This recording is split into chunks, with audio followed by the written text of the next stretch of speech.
I'm Tracy Sabol. Tonight on EWTN News Nightly, pro-abortion push. The vice president holds a roundtable discussion with abortion providers. Ceasefire in Sudan. A glimmer of hope after several days of fighting in Northeast Africa. Running out of patience. Lawmakers demand answers from the White House over Catholic pastoral care at a military hospital. And dawn of a new age. What Pope Francis is saying to leaders of the Eastern Rite Catholic Church. These stories and more tonight. From EWTN, the Global Catholic Network, this is EWTN News Nightly. Thank you for being with us. Our top story tonight, Catholic leaders are urging the faithful to reach out to their lawmakers and support a bill that the Biden administration is 100% against. White House correspondent Owen Jensen explains. Tracy, Catholic bishops are asking their flock to support what's called the Protection of Women and Girls in Sports Act. Now, it could be voted on later this week. The bishops say it would promote fairness and safety for women and girls as they compete against other females on the playing field. The Biden administration rips the proposal, writing, H.R. 734 would deny access to sports for many families by establishing an absolute ban on transgender students, even though as young as elementary schoolers, playing on a team consistent with their gender identity. H.R. 734 targets people for who they are and therefore is discriminatory. But the U.S. Conference of Catholic Bishops in an email alert writes, consistent with the Church's clear teaching on the equality of men and women and the truth that we are created male and female, this bill would promote fairness and safety for women and girls by ensuring female athletes can compete on a safe and level playing field with other females. Also today in the Rose Garden, President Joe Biden announces an executive order to increase access to child care. Under this order, almost every federal agency will collectively take over 50 actions to provide more peace of mind for families and dignity for care workers. One thing, the order seeks to improve the child care provided to the children of federal workers, including military families. The directives will be funded out of existing commitments. Meanwhile, Vice President Kamala Harris arrives in Reno, Nevada, to take part in what the White House calls a moderated conversation on the administration's commitment to protecting reproductive freedom. While pro-life advocate Lila Rose writes, the only way to ensure the safety and health of American mothers and their children is to halt the distribution of the abortion pill regimen entirely throughout the country. And another story making headlines, President Biden called and spoke with Ralph Yarl. He's the black teenager who got shot after he mistakenly showed up at the wrong house in Kansas City. The president shared his hope for a swift recovery. The homeowner who pulled the trigger was charged. At the White House, Owen Jensen, EWTN News Nightly. While the crisis at America's borders continues, last year to the south, there were more than 2.5 million illegal migrant crossings, and more are expected this year with the end of Title 42. Today, the Homeland Security Secretary was grilled about his department's plans to combat the surge. Capitol Hill correspondent Eric Rosales has more. Before the Senate hearing with DHS Secretary Alejandro Mayorkas, I spoke with Wisconsin Senator Ron Johnson. He tells me more than 5 million people have crossed illegally during the Biden administration, including many who were on the terrorist watch list. To put that in perspective, that's 28 states have a population less than 5.3 million people. 28 states. That is the magnitude of the problem in just the first couple of years of the Biden administration. It's a record of abject failure. Senator Ron Johnson called on Secretary Mayorkas to resign. Ranking Republican Senator Rand Paul went further, accusing the department of abusing its power. Congress cannot continue to provide more funding responsibility to an agency that so clearly misunderstands its statutory authorities and purpose. Secretary Mayorkas reiterated that the border is closed and claims the current system of forcing migrants seeking asylum to check in with countries they pass through is working. But Republican senators disagree and say the numbers don't lie. And with the end of the Trump-era policy known as Title 42 set to vanish in May, it's going to get worse. The secretary says his department is prepared. We are doing so much more to be ready for the potential surge in migration at our southern border upon the end of Title 42. Importantly, Mr. Chairman, we are also taking it to the smuggling organizations that spread disinformation to vulnerable migrants. Secretary Mayorkas adds DHS is providing taxpayer money to foreign countries to encourage people to stay home, but even he admits the entire immigration system is broken. I think there is unanimity about that, and it is our continuing hope that Congress will reform a broken system. The secretary says asylum seekers are being captured and released in the U.S. with a court date most of the time more than 4 years away. Republican Senator James Langford says his research shows asylum seekers are waiting 15 years or more to have their cases decided. Either way, both sides agree immigration reform needs to happen soon. At the Capitol, Eric Rosales, EWTN News Nightly. Well, a judge in Russia says an American journalist must remain behind bars for now. The Wall Street Journal reporter Evan Gershkovich is facing espionage charges. Both he and the U.S. government strongly deny the claims. The 31-year-old is scheduled to remain in custody until at least the end of next month. His lawyers say he remains in good spirits and has no medical complaints. President Vladimir Putin visits the headquarters of Russian troops in Ukraine. While there, he received reports from military leaders. It was his second visit to the front lines in as many months. While the ceasefire to end several days of fighting in Sudan lasted only a few hours.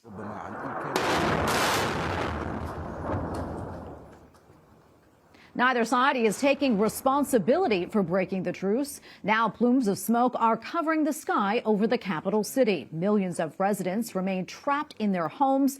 Officials report cases of sexual assault and looting. Thus far, the fighting has left 185 people dead and hundreds of others wounded.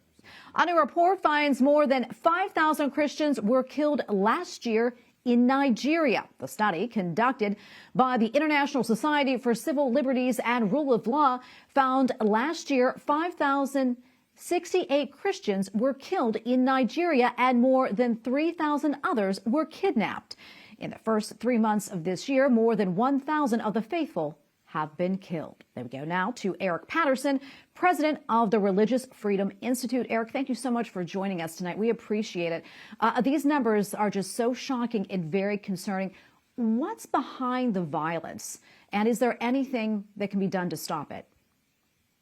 Tracy, thanks for having me. Although this is a very somber conversation and set of issues, what's behind the violence, first and foremost, is violent Islamic activity directed at Christians, also directed at some of their fellow Sunni Muslims and Shia Muslims. There's widespread religious violence. But to give you a sense of the scope, Nigeria is the most dangerous place to be a Christian in terms of the number of people who are killed annually. And this number, this 5,000 number, seems to be credible. We've seen other reports in the 2,000 to 4,000 and above 4,000 range that corroborate this. And it is the targeting of Christians to take their land, to bully and scare them out of the region, both in the north and in the central part of the country. Eric, we know that Nigeria was removed from the State Department's list of countries of particular concern, which is kind of hard to understand in light of all these atrocities. What do you think it will take to get Nigeria back on that list again? And what does that designation do for folks there? Well, unfortunately, the Biden administration just simply does not take this violence seriously.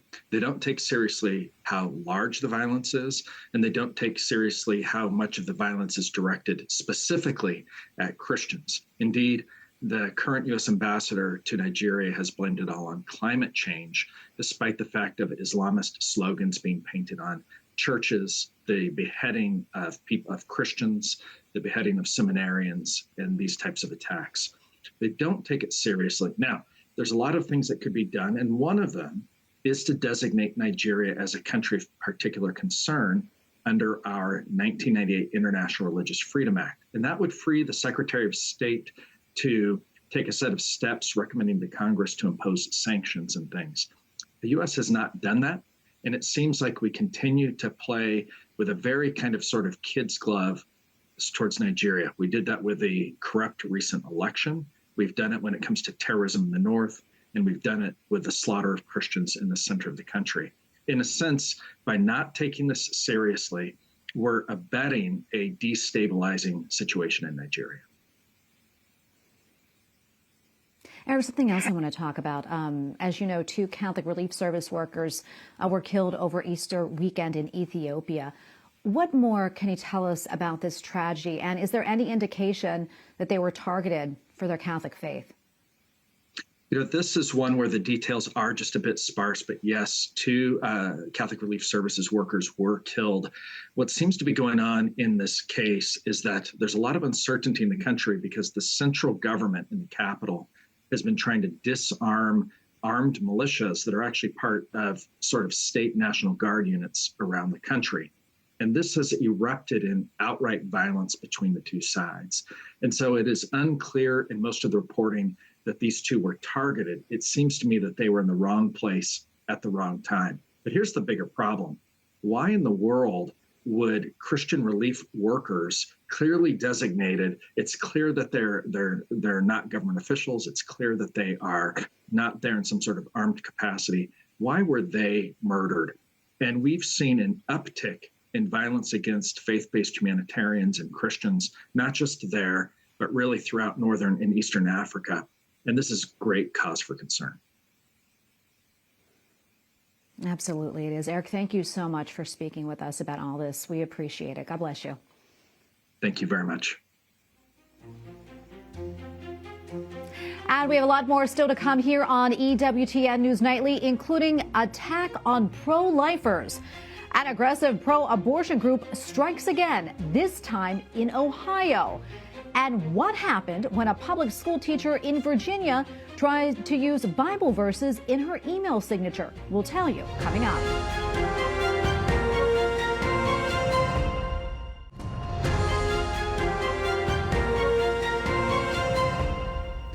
A judge in Colorado has granted a temporary exemption to a pro-life health care clinic. The move follows the state's first in-the-nation ban on a method that reverses the effects of an abortion pill. The ruling says the ban would be a burden the pro-life group's First Amendment rights.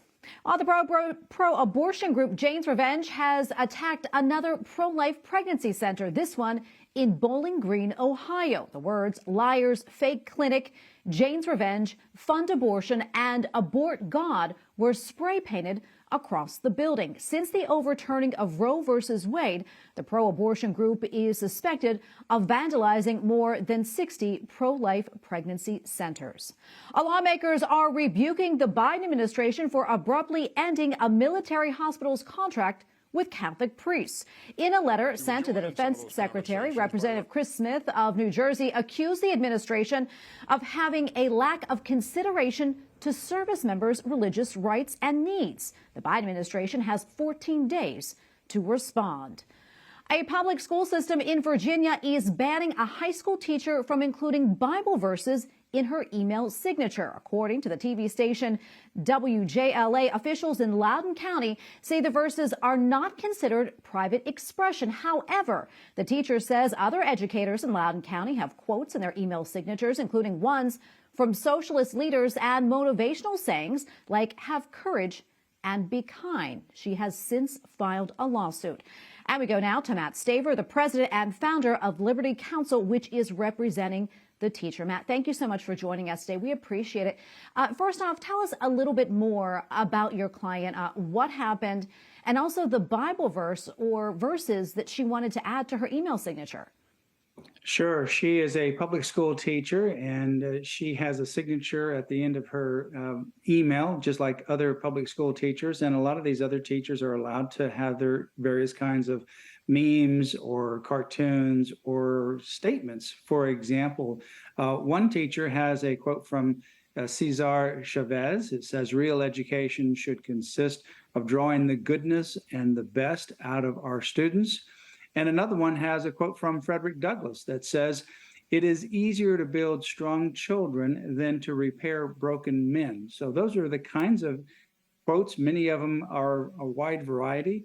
She wanted to put John 3:16 at the bottom of her signature, "For God so loved the world that he gave his only begotten son." And it goes on for a little bit more, a few more words. But they said no, that was banned. So then she provided them with another scripture verse, Proverbs 22:6. Train up a child in the way that he should go, and when he is old, he will not depart from it.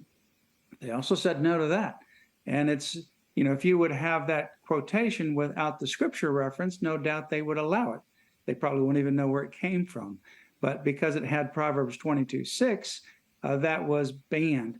So what we have here is a form that these teachers have been allowed to use private expression in their emails. Everything's allowed except for anything that is religious or Christian from its viewpoint. And that is clearly unconstitutional. In fact, we had a 9-0 decision last year from the U.S. Supreme Court in the Shurtleff versus City of Boston case, where the City of Boston did the same thing. They opened up a forum for expression by private individuals to raise their own flags of a variety of messages, but then they banned the Christian flag, not because of the flag itself, but because of the viewpoint expressed on the application by Hal Shurtleff, the founder of Camp Constitution. It said that he wanted to fly a Christian flag. They said, if you change the name from Christian to something non-religious, Camp Constitution flag, anything but Christian, will allow you to fly the flag. The Supreme Court rejected the Boston argument 9-0. So we have presented all of this plus more to this school district, and they continue to insist on censoring this email solely because of its religious nature. Matt, we have about a minute or so left, but, I want to get to a couple of things before we wrap it up. I know school officials say that the Bible verses are not private expression. Talk to us more about that. What exactly do they mean, and does that argument hold water? Well, it is private expression. Obviously, they're allowing this expression by a wide variety of teachers with a wide variety of messages, using the messages I've already quoted, plus many others. There's a lot of other ones. So these teachers have been allowed by the school districts to have all kinds of expression, just like the City of Boston did not have to open up a public forum for the flags. The school could close the forum for these teachers and nobody would have anything after their name except for the address of the school. But that's not what they're doing. They're allowing everybody to have an opportunity to speak, to express themselves, except for individuals who want to express a Christian viewpoint. That's clearly unconstitutional. Supreme Court soundly rejected that argument last year.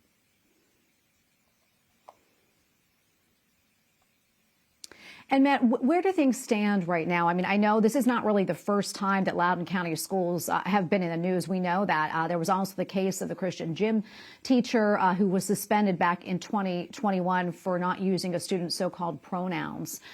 So what is this latest suit over the Bible verse? What does it signal to you? Well, it signals to me that the people in Loudoun County have a very anti-Christian perspective. The person that you just mentioned is just one of the many examples trying to force that individual against his First Amendment rights to use expression that frankly is false. Here trying to discriminate against people simply because of their Christian viewpoint. I dare say that if we had left off Proverbs 22:6, the actual citation, they would not have known, and they would have allowed that particular message to be on the scripture on the end of the email, because they didn't know it was scripture. But as soon as they find out that it's scripture, they say no. I think what we have is a real problematic school district. I think the people need to change that school district to something that's going to be at least more consistent with our Constitution, whether they like it or not. They've sworn an oath to defend it and uphold it. And if they don't, we will take them to task. And, we are very positive about the outcome of this case. It's clear the school is in the wrong and this teacher is in the right. Well, Matt, thank you so much for joining us, and we're going to continue following your case. Thank you so much. Thank you. My pleasure. Up next on EWTN News Nightly, an age-old question: what Pope Francis is saying to leaders of the Eastern Catholic Church.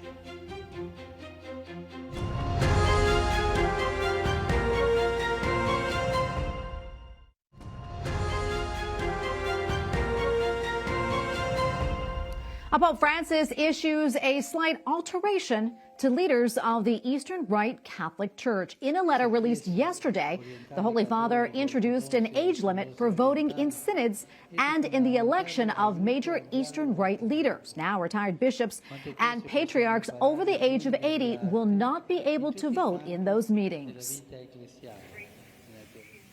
Joining us now from Rome is Dr. Matthew Bunson, EWTN News Executive Editor and D.C. Bureau Chief. Matthew, great to be with you. Can you tell us more about this apostolic letter and what it means? Well, at first blush, as one looks at this motu proprio from Pope Francis, it seems to be very technical, sort of in the weeds, as they like to say. What he's actually doing is restricting or limiting the voting ability of those leaders of the Eastern Catholic Churches who are over the age of 80, so bishops and patriarchs. Essentially, what he's doing is removing them from the direct process in the synodal life, the synod of bishops that takes place in many of the Eastern Catholic churches, as well as their ability to vote directly for bishops. It's part of the structure of Eastern Catholic churches as well that exists under a technical term called sui juris. Francis is essentially trying to align the Eastern Catholic churches, as he has done over the last weeks and the last few years, with much of the practice of the Roman Rite, of the Latin Rite. And what that means is that there's a parallel structure now between the Eastern Catholic churches and the Latin Church, or the Roman Church. And in that sense, I think Francis sees this as an important step to make. We already see, for example, that among the College of Cardinals, someone who's over the age of 80 can no longer participate in a conclave. So there are parallels there, but it still has pretty significant ramifications for the daily functioning of the Eastern Catholic churches. Yeah, and this apostolic letter it explains why this change was needed. Can you talk to us more about that? Yeah, well, as Pope Francis notes in this motu proprio, a document that literally means by my own hands, Pope Francis is weighing in on the way that the bishops are elected, the process for sort of the deliberations within the Eastern Catholic churches.